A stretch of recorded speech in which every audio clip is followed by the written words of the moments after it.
Here at chess.com to continue my video blog series on the match between Army of Brotherhood and my free video lessons group. And the score has increased from yesterday 5-2 in favor of the Brotherhood to 10.5, 5.5, which means I guess 9 games have finished. This match just started January 1st, so whoa, guys, slow down. A lot of you are playing too quick. There it goes. Okay, so we'll start from top to bottom, and just a random sample here. Oh, look, we got a first move and nothing else. Does this guy move? Yep, good. Okay, they're not going to forfeit. I think we're going to have some timeouts where people are not showing up to play. Both sides have moved, so it looks like we're okay. But a lot of these games up on the top boards, they're going to go on into the winter months and maybe even into spring. Depends on how quick they play, huh? Okay, so scrolling down, I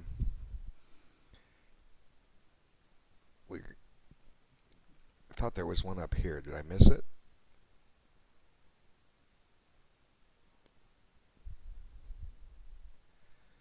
Where'd it go? Oh, there it is. Yeah, okay. Here's the game. Between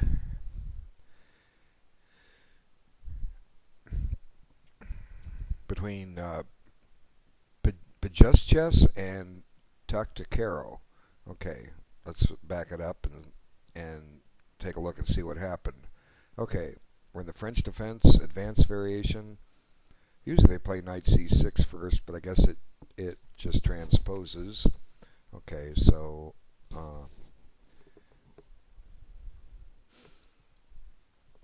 I'm imagining this is all theory.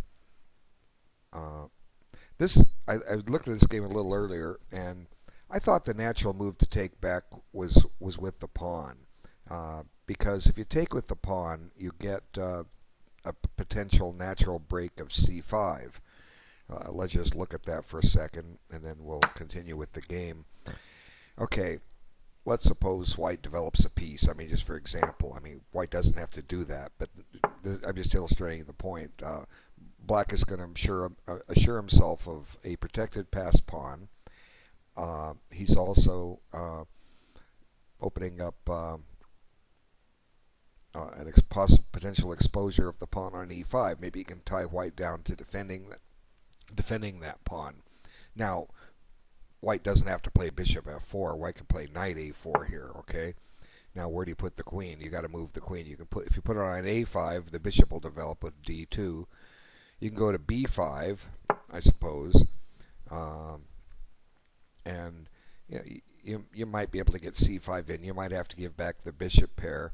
But the other thing about taking with the pawn is that it opens up this diagonal for the bishop, and white no longer has a light squared bishop. So black wants to get this piece active, and it's certainly not going to become active right away on the c8 h3 diagonal. So it's just an idea now, because it now wiped out the whole PGN. I'm going to bring it back. It's easier than going back and forth between the two. Okay. Now, taking with the queen is not a bad move. It's just that may not be the best move. Okay, so now white undergoes a little operation over here. Now, I'm not sure about this move. I like knight h4 better. It's thematic. It's the kind of thing that comes up in an Imzovich defense when white is advancing with the pawn on e5. See, first off, the knight's safe here. If takes, take back with the bishop. Okay, now, does this bishop get lost? Well, not necessarily. White's threat is queen g4, right? Okay. So let's try to hammer open some lines. Okay. Now, if queen g4, just simply take. Okay. And if white takes, take back. And if you grab the pawn right now, looks like black's doing well here. He gets to develop his rook with tempo. The queen runs away. I don't know, maybe here. And then black just continues his development, for example, ready to switch the rook over to the f file and have doubled rooks, and then find out how to get this queen into play. And in effect, white has weakened himself, and given black some opportunities. So if let's bring this back again. Let's see. Also on knight h4, if anything, the knight will be able to drop back to g6 at some time. So I'm thinking knight h4 is the better move, because this just walks into double pawns in a minute, as we'll see.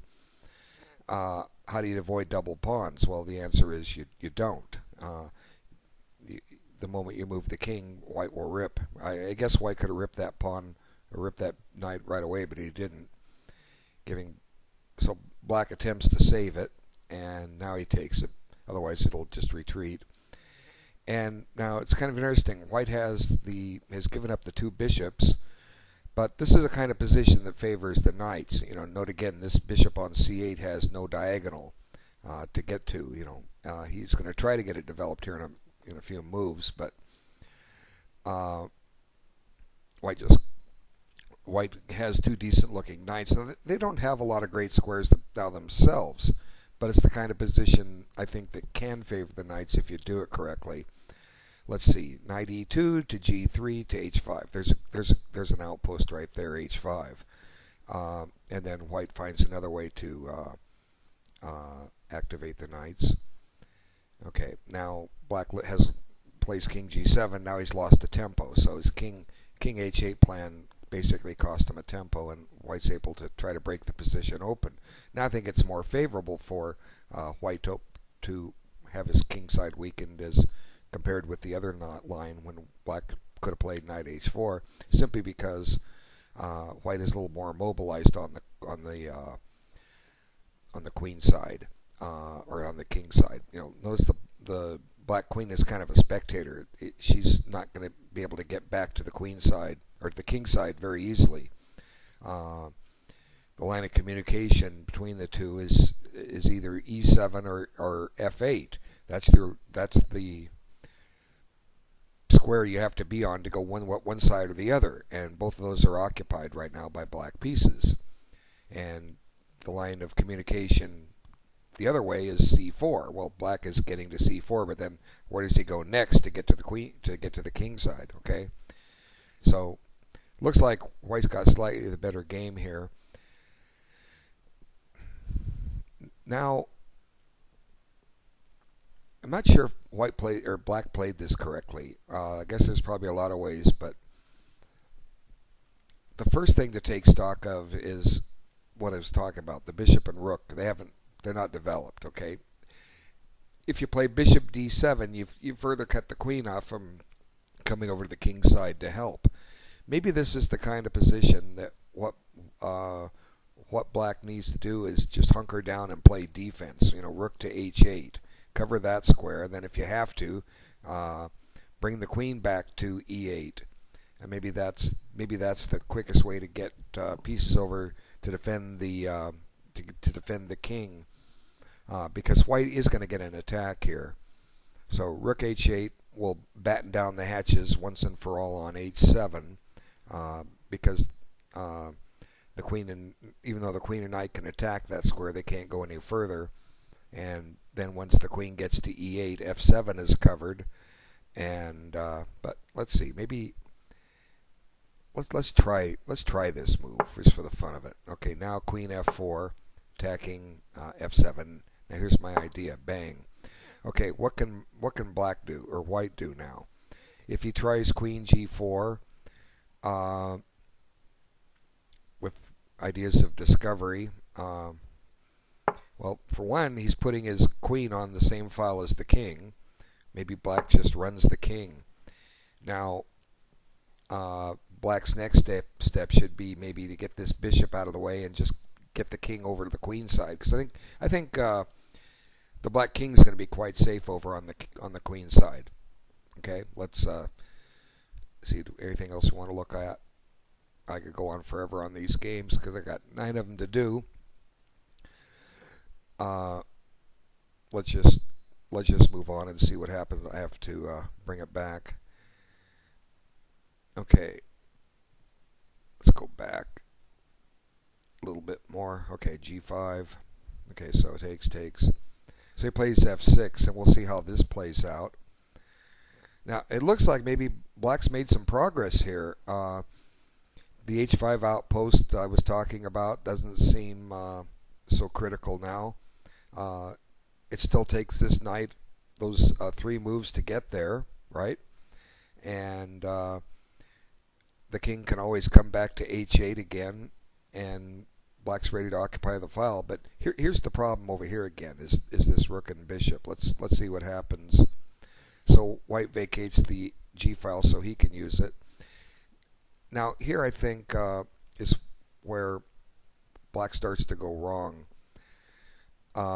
It might Queen E8 is a possibility, just to have another defender over here. But the alternative is try to use the 2 rooks and play Bishop D7. Now that, like I say, cuts the queen off from getting to the king side, but I think that's a better choice than B6. So here we see Black spending a tempo to activate this bishop on this diagonal when he could have done it way back when he had an option to take on C6. So this, in effect, has handed White a free move.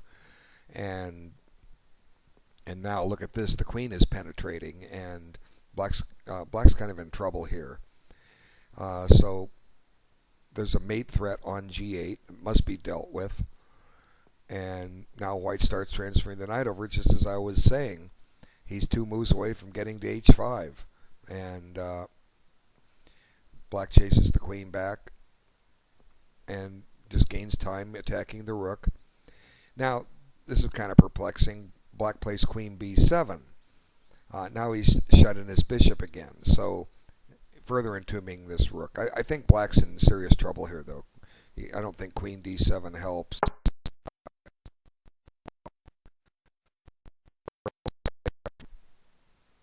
I've got, there it goes, okay. I don't know if it'll lag on my voice on the playback, but it lagged on my feedback when I hear myself back in my headphones. So I think Black's losing here. Oops. So when I play the move, it replaces it, and that's why I keep having to click it back. There's only a few more moves here, so we can go without saying. Knight F4, Rook G7, Rook, and it's pretty much over here. Black plays Bishop takes, and then he's just going to get checkmated. It appears Bishop F8, Queen takes mate. But I think I was looking at it already. I think even if you take with the queen, you're in trouble. This rook is coming over, and if it's not coming over this move, it's coming over next move. The queen can come down to E8, and if Bishop B7, you can gobble this pawn on E6. And at worst, there's probably better in there. Anyway, I don't want to spend too much time on this game. Nice moves, Pidgeot's chess. Takatero, looks like you were okay, but then it just kind of fell apart. That's why you've got to take your time in these games.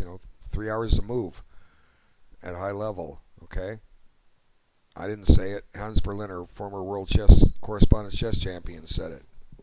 Okay, let's look down. I got to try to find 8 more games. Okay, so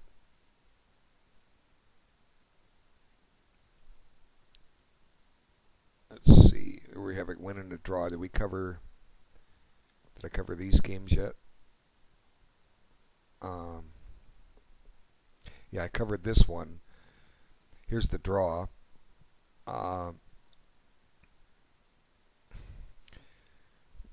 Each have a queen and 2 pawns. Looks kind of drawish, but maybe there's a win for one side or the other. Let's see.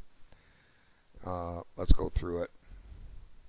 I'm going to spend a little less time on some of these games. I kind of got carried away on the last one, but it was one of the higher boards, so theoretically you have the better players up there. Okay. Interesting. Now if knight takes, White can play Queen D2 and pin that knight. Oh, what's wrong with Queen D2? You pin the knight. Here you're giving up a pawn, unless white has something in mind for it. He wants to activate the rook there. Chasing the queen.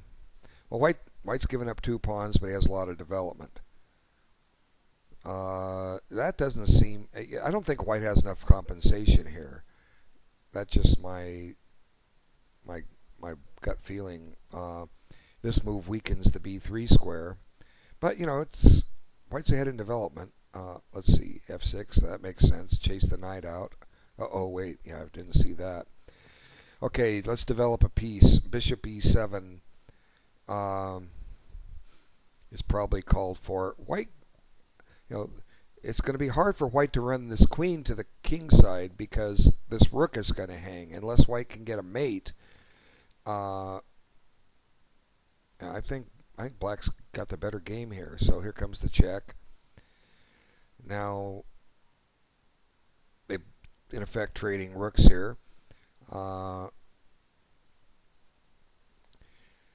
Black's a piece ahead, but white has a whole bunch of pawns under attack.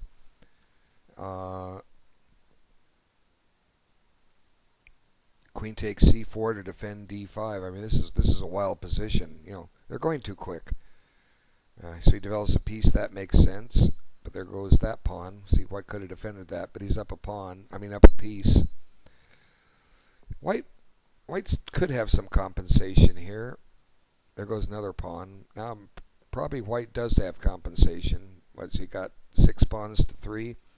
But one drawback, when you're a piece ahead for 3 pawns, or have traded a piece for 3 pawns, is the position of those 3 pawns. These pawns that black or white has got in return for his knight, they're not advanced yet. So ideally, the piece is the piece can help hold those pawns back. But this is such an open position on the king side. The threat of perpetual checks are there to bail white out in case he's in trouble. But black picks up this pawn. Black's probably better, just based on the rule I said, because the piece is better than 3 pawns. Now it's 2 pawns. So now the rook's active. Yeah, black's probably better here because the white pawns aren't moving. But there they go. We got to get them going now. Now can black snatch that pawn, or does it fall to some trick? Bishop takes. Well, queen g8 check is out. I think black should snatch it. What am I missing?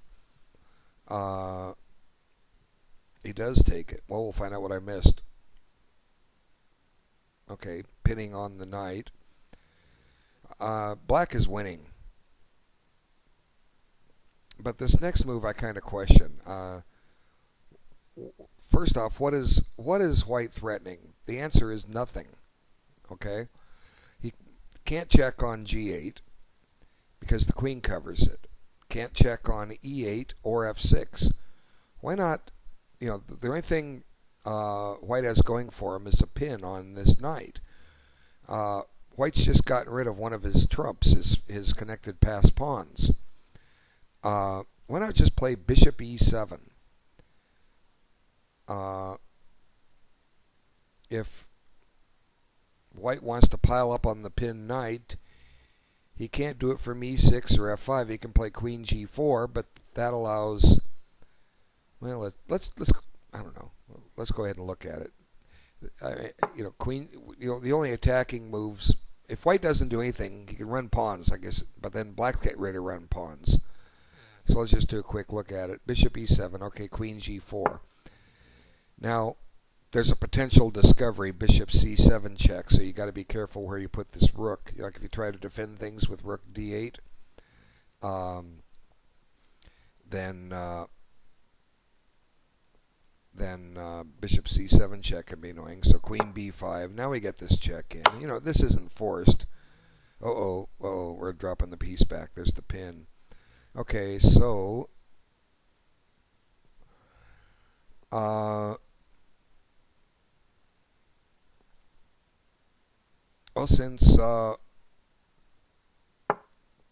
since white or black can't or white can't check, why not just break the pin? Well, no, then you run into queen here.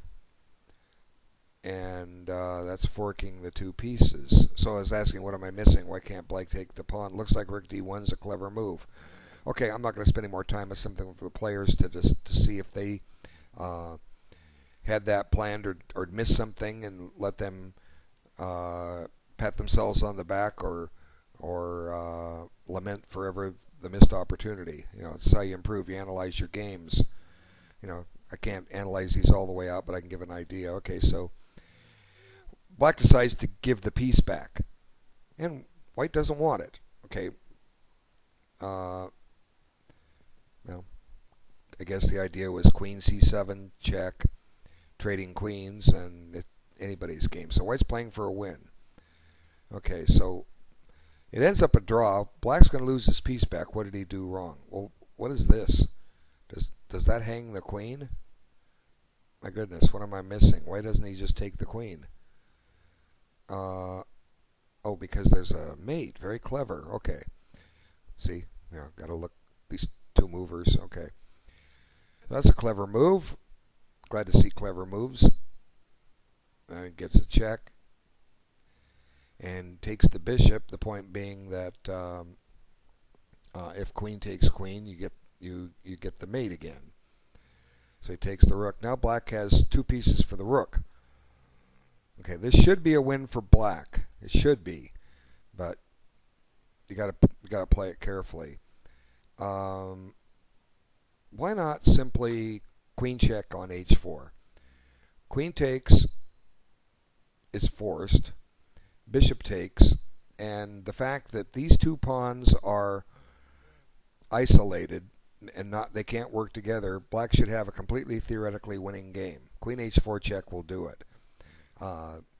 Black has, in effect, three pieces. We're counting the kings now. White has two. So, black can both sides can use their king in this kind of ending. White can't generate sufficient counterplay on these pawns. Black will just start advancing them, and he can, the knight on d7 protects the one on b6, so he can at least get the pawn to a5, and he can probably get a pawn a little further here in a little bit. But queen h4 should be a dead winning game for black. So he runs with the king, and this is interesting. He's going to win the piece back, and that does it. Now, if black can trade queens, he'll win because his a pawn will promote. I guess can you force it? You have a check on e5 and you have a check on h7. But let's see. Well, that may not do it. Let's just see. So white doesn't want to trade queens.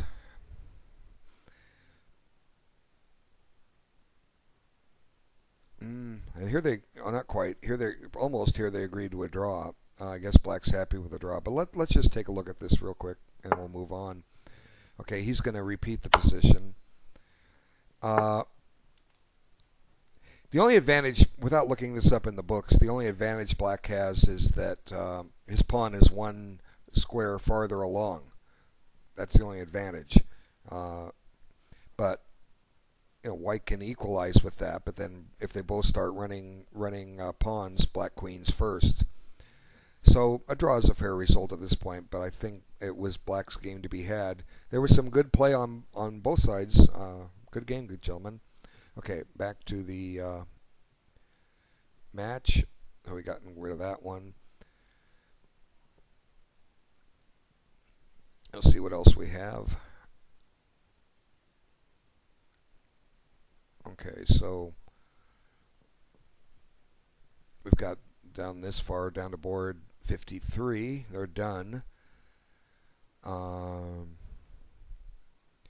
results in here. Here's some results. Did we cover these yet? But both sides won a game. I don't recognize that position. Or do I? Let's see. This one I recognize. If I missed it, I'll come back. I don't recognize this one. Let's see what happened here. Oh, looks like the queen and knight are more powerful than the two rooks. Let's bring up the analysis board. Go back. Okay. So Caro-Kann, old main line. Now it's kind of a. I've seen some tricks where, because this bishop is no longer guarding f7, I've seen some tricks where sometimes one side sacrifices. Now, is this theory? And a sacrifice may not be any good because you're walking into a pin. But the idea is knight takes e6, and if f takes e6, then you start analyzing queen h5 check. Is that worth anything? I don't know, but that's kind of how you analyze. You look for patterns. That's one of the ideas of driving the bishop back to h7, get it away from f7. I won't spend a lot of time, but this is interesting. It hits g7.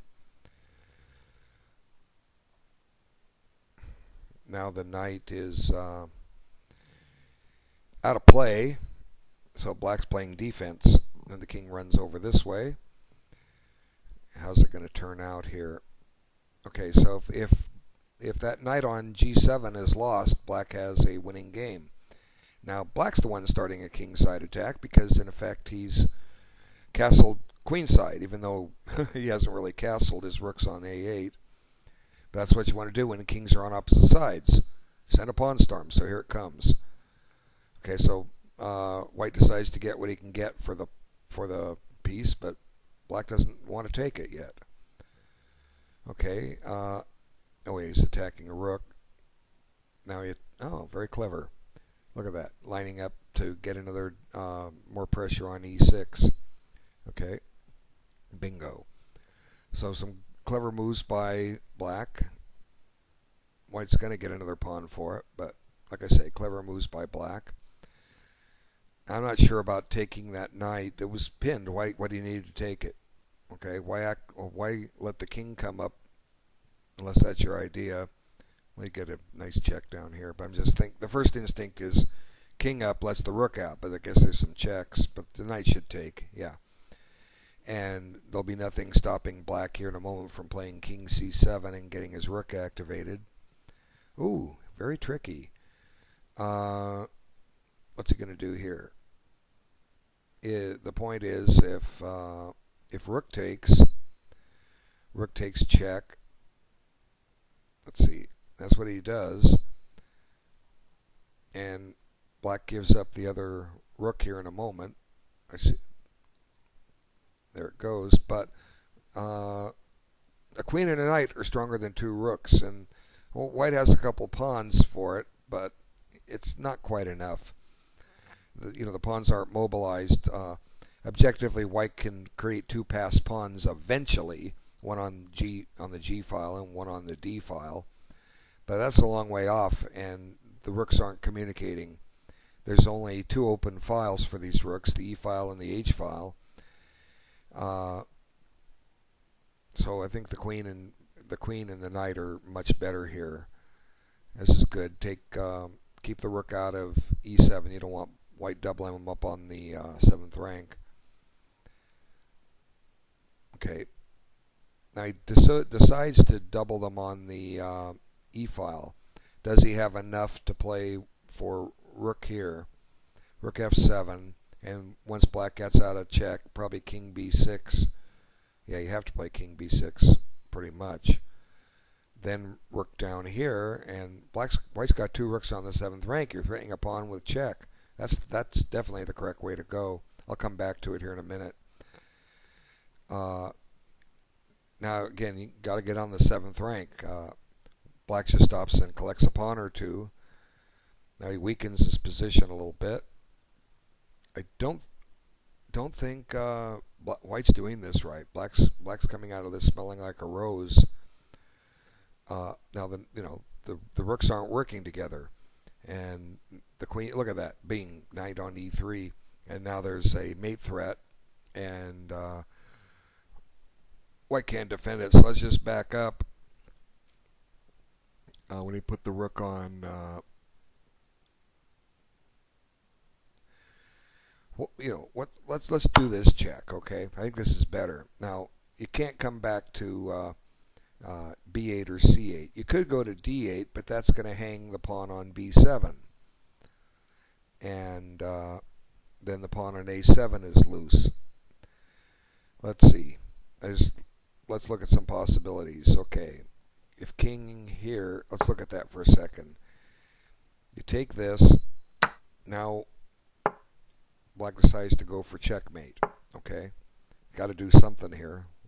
Okay, now queen here. Now the idea is we want to play this and this. Does white have resources? And the answer is no, he doesn't. Because when white has to give up, play for perpetual check, but black returns the material and king up. So maybe that's why he can't do that.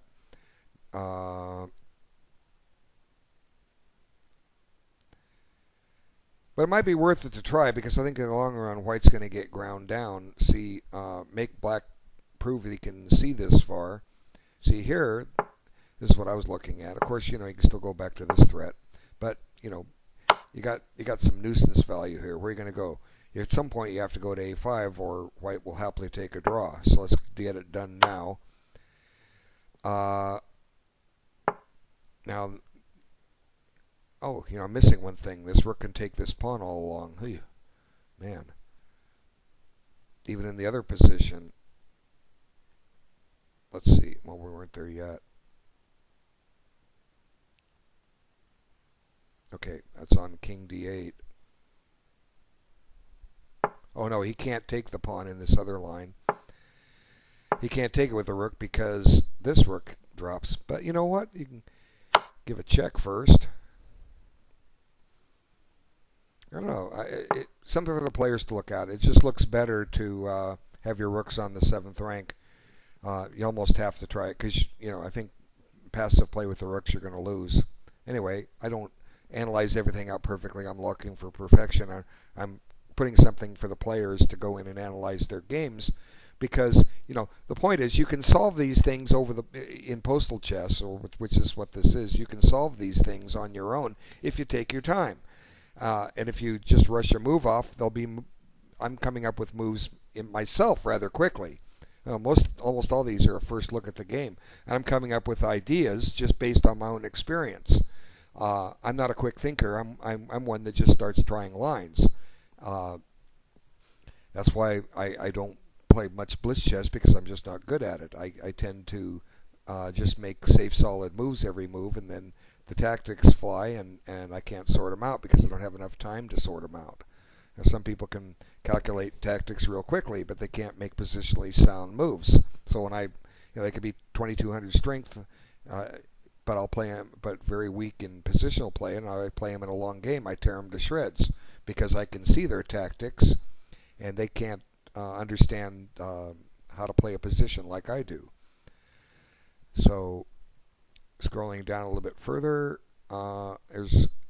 although that's still where we were. We'd left off there. Now we got 2 wins here. Did we cover these? No, I don't think we covered these. Let's see. This one we did. You know what? Or maybe, no, we didn't cover these. But you know what? I'm not gonna make this too long. I'm gonna make 2 videos today. Let me see how long this is. 34 minutes. Okay, I'll cover one more. I'm gonna verify if I covered Chesam versus Masood, and come back to it. Okay. Looks like these 2 games are over. Might have been that one of these games just ended in the last few minutes. Let's see. Let me scroll down and see if it's the score.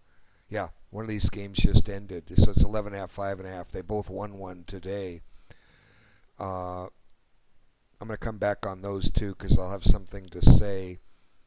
Matter of fact, I'm just gonna stop right here because this video is 35 minutes, and I'll sort out what I need, and I'll make another one shortly. Anyway, I want to thank everyone for taking the time to look at these. Again, the objective is let's look at your game, analyze it, try to give us ideas, And you know, if I'm suddenly showing you things you didn't see, you say, "Man, I never would have seen that." Well, that's not true. If you take your time, there's a good chance you will see it. Okay. Uh, you know, any problem. If I give you a problem that says white to play and win, and it's from a game a grandmaster played, and even if it's tricky, if you take enough time on it, you'll eventually find it. Simply because you've got enough clues going in. The clue is white to play and win, so you know that white has a forced win. And 10 minutes later you don't see it. 20 minutes later you don't see it. Well, then are you taking 20 minutes on your online games? If the answer is no, then voila, there you have it. You're not taking enough time, so you're not seeing all the hidden resources you have in a position. And this is a great way to improve your analytical skills. That's why I can see as much as I can see, because I've been analyzing. I played and analyzed postal chess for years. I was, 2 years, 1980 to 82, boosted me up to 2200 strength, and then from 1986 to about the year 2000, I conducted hundreds of games at the ICCF Masterclass and other domestic United States organization Masterclass. I spent hours analyzing these games, and it's almost scary what I think I know about the game now. All right, thanks so much for looking, and we'll get another video out here shortly. Thank you. Take care.